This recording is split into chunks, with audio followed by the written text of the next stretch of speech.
After the head stages and the model cell are connected, switch on the amplifier with a power switch. Set the mode of operation switch to off, the current head stage to wideband,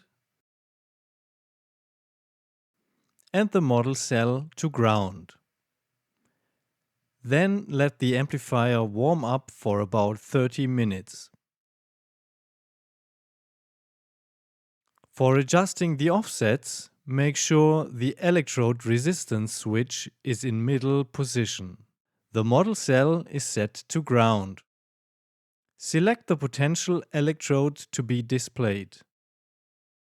Adjust any offset with a potential electrode offset potentiometer until the display shows 0. Then switch to the current electrode. Repeat the process with the current electrode offset potentiometer.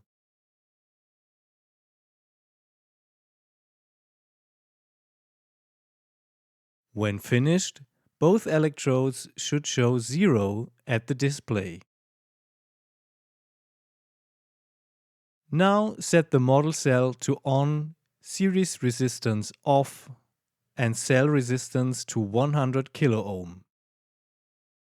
If the current electrode display shows any voltage deflection, this is caused by an unbalanced bias current. Adjust the current head stage bias potentiometer until the display shows 0.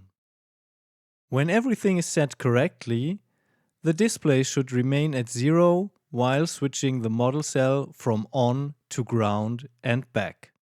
Finally, switch the display back to potential electrode.